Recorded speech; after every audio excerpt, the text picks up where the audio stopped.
Nora Hale's champagne flute was halfway to her lips when the man beside her attempted a joke so spectacularly bad that she couldn't help but laugh, not at the punchline, but at the endearing way his ears turned pink when he realized it had fallen flat.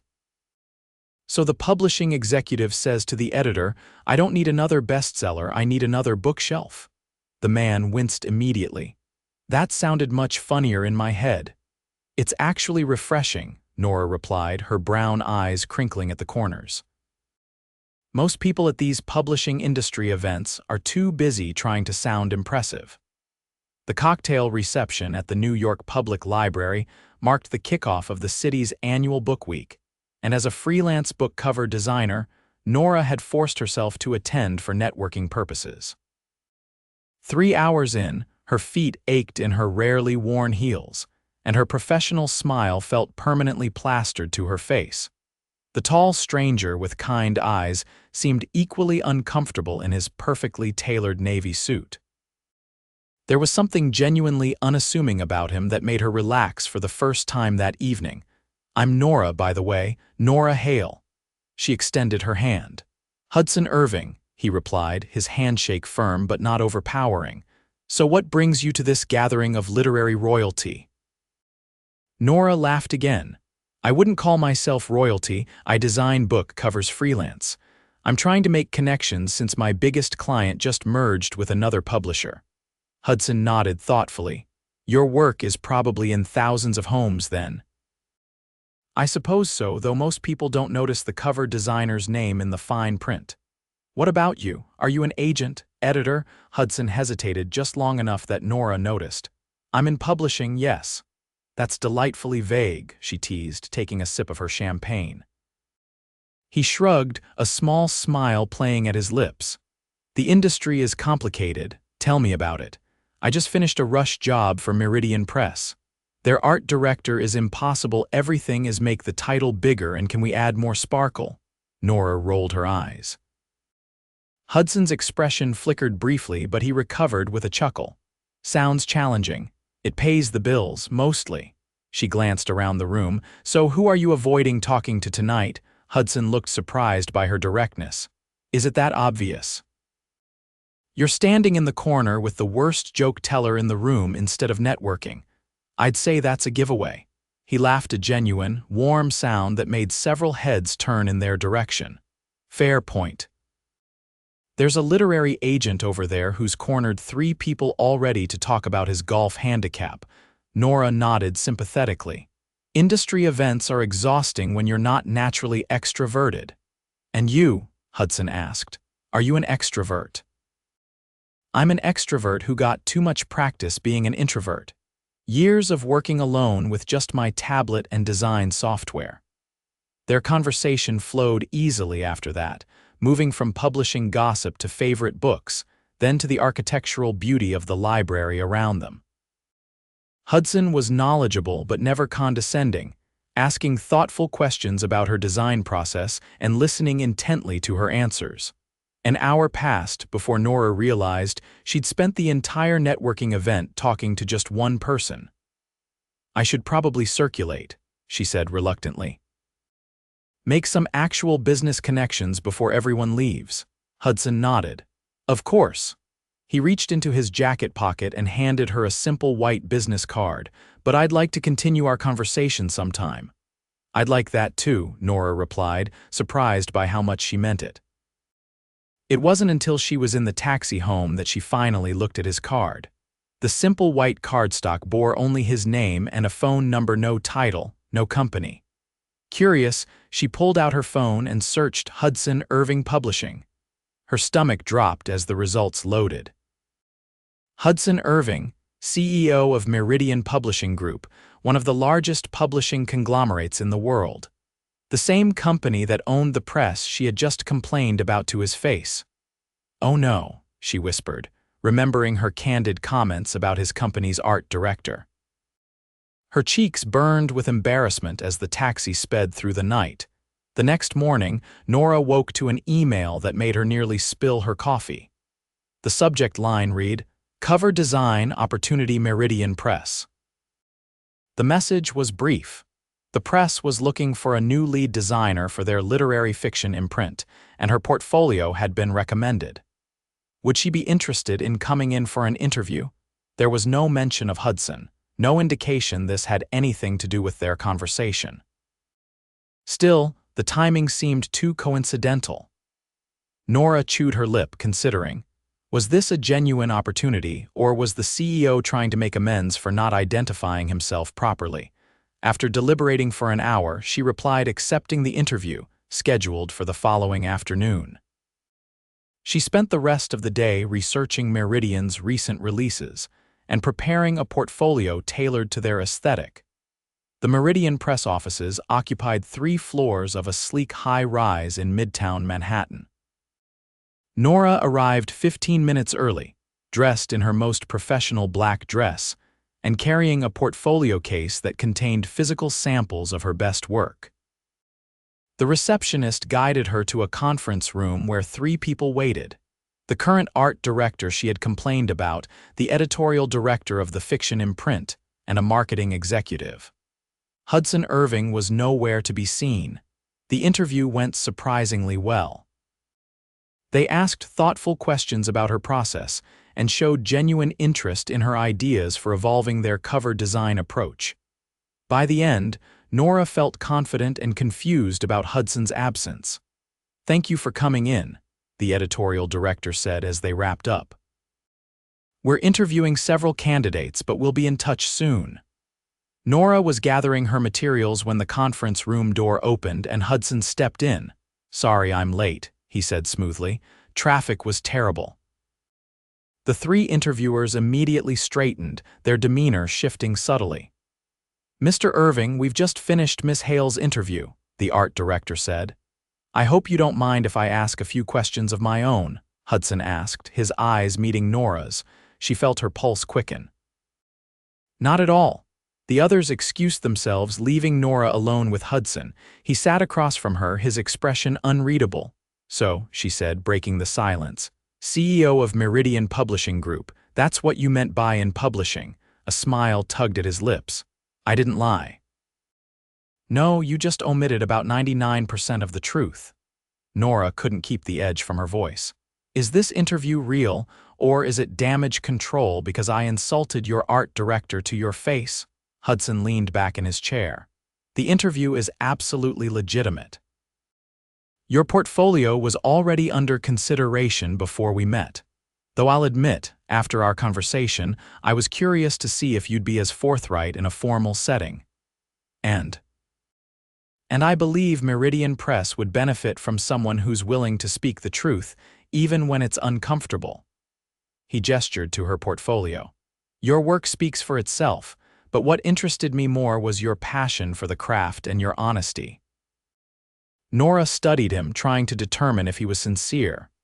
"Why didn't you tell me who you were at the event?" Hudson sighed. "When people learn I'm a CEO, they stop talking to me and start presenting to me. They see an opportunity, not a person." His eyes met hers. "You were refreshingly direct, unimpeded by corporate hierarchy. It was nice." Something in his expression made Nora's irritation fade. "Well, now that I know who you are, I should probably apologize for criticizing your company." "Please don't." Hudson smiled. "Your critique was valid. Our covers in that imprint have become formulaic. That's exactly why we're looking for new leadership in the design department." The tension between them eased, and they spent the next 30 minutes discussing her vision for the imprint's visual identity. Hudson was as attentive and thoughtful as he'd been at the reception. Though Nora noticed he sat straighter, his authoritative position more evident in this environment. As they wrapped up, Hudson stood. "The hiring committee will make their decision, but I want to be transparent. I think you're exactly what we need." "I appreciate that," Nora said, gathering her portfolio. "But if I get this position, I want it to be because I'm the right designer, not because the CEO enjoyed my company at a party." Hudson nodded. "Agreed. That's why I wasn't part of the initial interview. Their assessment will be independent of mine." He walked her to the elevator, maintaining a professional distance. "Regardless of the outcome," he said as the doors opened, I meant what I said about continuing our conversation. Let's see how the job decision goes first, Nora replied with a small smile. Professional boundaries and all that. Hudson's eyes crinkled at the corners. Of course.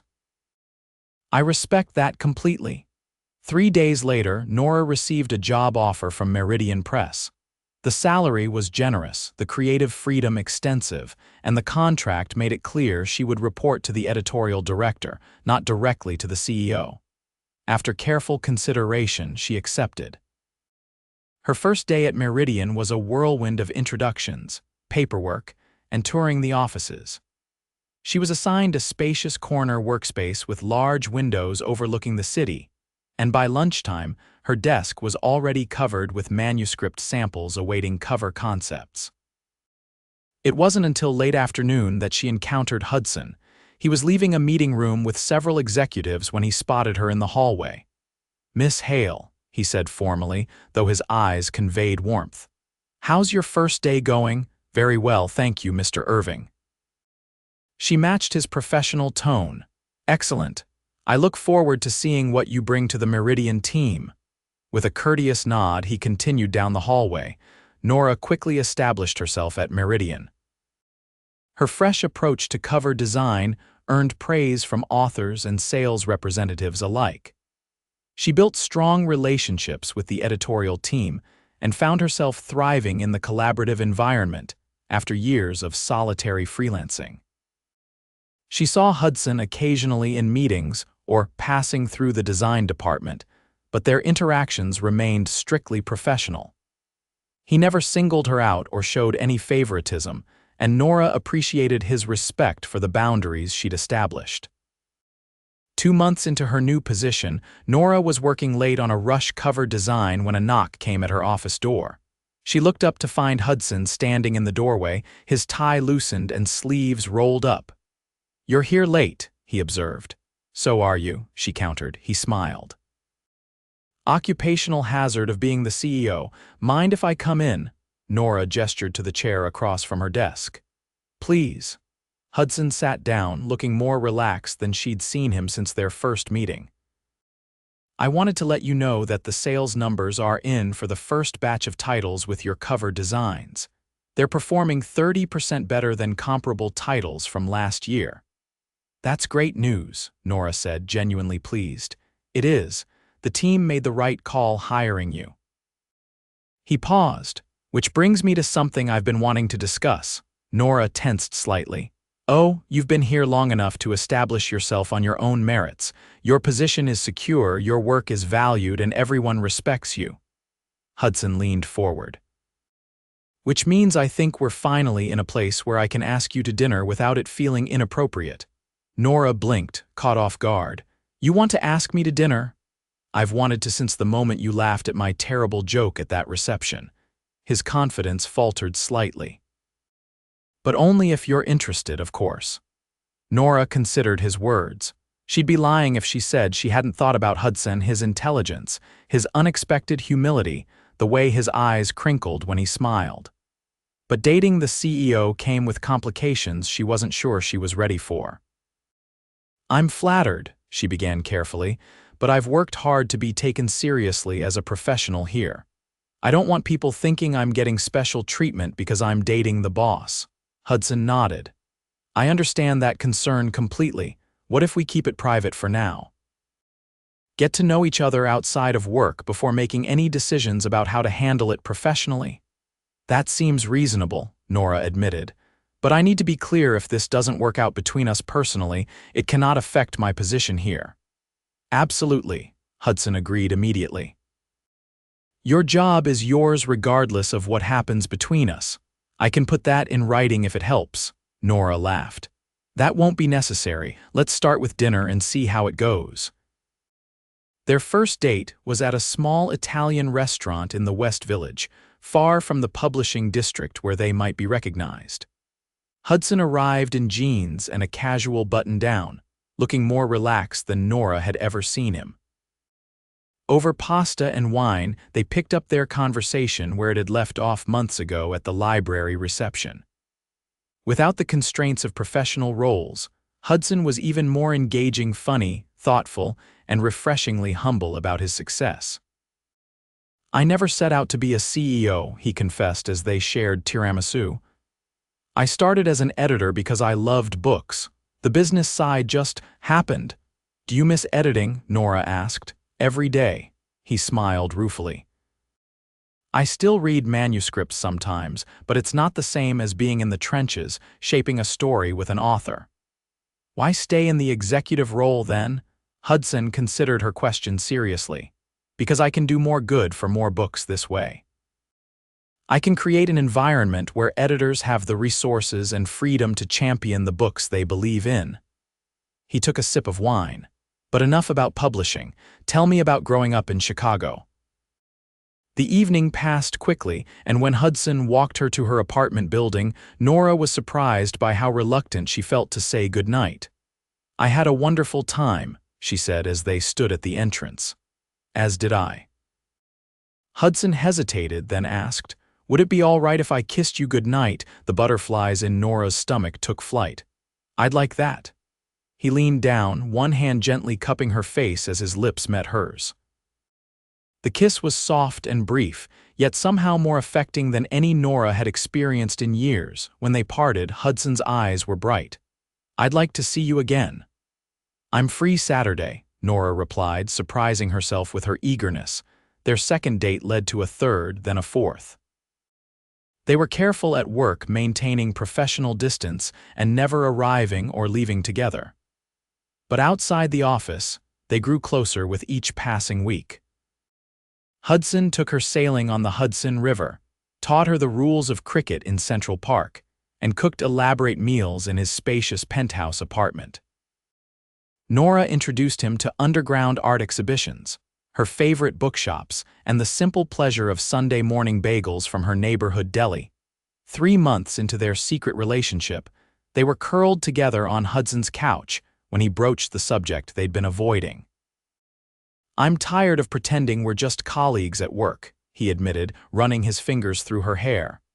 "I understand your concerns about perceptions, but it's getting harder to maintain this division." Nora nestled closer to him. "I've been thinking about that too. And I think people will talk regardless of when or how we go public. The question is whether we're ready to handle that." Hudson turned to face her fully. "I'm ready. I love you, Nora. I don't want to hide that anymore." The words hung between them, the first time either had spoken of love. Nora felt a surge of emotion rise within her. "I love you too," she whispered, realizing as she said it how completely true it was. They decided to be open about their relationship, but agreed on some parameters to maintain professional boundaries. Hudson would recuse himself from any decisions directly affecting Nora's department, and they would continue to maintain a professional demeanor at work. The news spread quickly through Meridian's offices. There were whispers, of course, and a few raised eyebrows. But to Nora's relief, most of her colleagues seemed genuinely happy for them. Her work continued to receive the same critical evaluation it always had, and if anything, she found herself working even harder to prove her value was independent of her relationship. 6 months into their relationship, Hudson invited Nora to accompany him to London for the International Book Fair. It would be their first business trip together, a new test of their ability to balance personal and professional roles. The week in London was a whirlwind of meetings, presentations, and industry dinners. Nora found herself impressed watching Hudson in his element, commanding rooms full of executives with quiet authority, always aware of when to listen rather than speak. She also discovered that the man who could navigate million-dollar negotiations still got adorably flustered when attempting to order in French at a fancy restaurant. On their final night in London, after a successful fair, Hudson suggested a walk along the Thames. The night was clear, the lights of the city reflecting on the water. "Thank you for coming with me this week," Hudson said, his arm around her waist as they strolled. "Having you here made everything better." "It was fascinating seeing this side of the industry," Nora replied. "Though I'm not sure I'm cut out for high-stakes negotiations, I prefer creating covers to counting profits." Hudson chuckled. That's why we make a good team. You bring the art, I bring the commerce. They stopped at her railing overlooking the river, the Houses of Parliament illuminated in the distance. I've been thinking, Hudson said, suddenly serious. About teams and partnerships. Nora turned to face him. Oh, these past 9 months with you have been the happiest of my life. He took both her hands in his. You challenge me, inspire me, and make me laugh. You see me as Hudson, not as a CEO or a balance sheet. With a deep breath, he dropped to one knee, pulling a small velvet box from his pocket. Nora Hale, will you marry me? Nora gasped, emotion flooding through her. The ring inside the box was stunning, a vintage emerald surrounded by tiny diamonds, but it was the look in Hudson's eyes that took her breath away. Love, hope, and a touch of vulnerability. Yes, she whispered, then louder, yes, I'll marry you. Hudson slipped the ring onto her finger, then stood and pulled her into his arms, kissing her deeply as passers-by applauded their moment. They were married the following spring in a ceremony at the New York Public Library, returning to where they first met. The event was elegant but intimate, with only close friends and family in attendance. During the reception, Hudson clinked his glass to make a toast. A little over a year ago, I told the worst joke of my life to a beautiful woman at an industry event, he began, smiling at Nora. She laughed anyway, not at the punchline, but at me, and I fell for her on the spot. Nora squeezed his hand as he continued. What she didn't know then was that I was the CEO of the company she was criticizing to my face. Laughter rippled through the audience. But her honesty was exactly what captivated me. In an industry full of people telling me what they thought I wanted to hear, Nora told me the truth. His voice grew more serious. I've spent my career surrounded by stories, but none as perfect as the one I'm living with Nora. She reminds me daily that the best narratives aren't about power or position, they're about finding someone who sees you clearly and loves you anyway. As their first dance began, Nora wrapped her arms around her husband's neck. That was a beautiful speech. I meant every word. Hudson pulled her closer. Though I'm still working on my joke delivery, keep practicing, Nora laughed. You have a lifetime to get it right. Their first year of marriage brought changes for both of them. Nora was promoted to creative director for the entire Meridian Publishing Group, a position she earned through her innovative approach to visual branding across all imprints. Hudson began restructuring the company's leadership to allow himself more time to work directly with authors and editors again, reconnecting with the part of publishing he loved most. They moved into a brownstone in Brooklyn, creating a home filled with books, art, and comfortable spaces where they could work side by side. Nora converted the third floor into a design studio, while Hudson used the garden-level office for manuscript reading and meetings with authors who preferred a less corporate setting. On their first anniversary, they returned to the Italian restaurant where they'd had their first date. Over the same pasta dishes they'd ordered a year before, Hudson handed Nora a small package. "Happy anniversary," he said as she unwrapped it.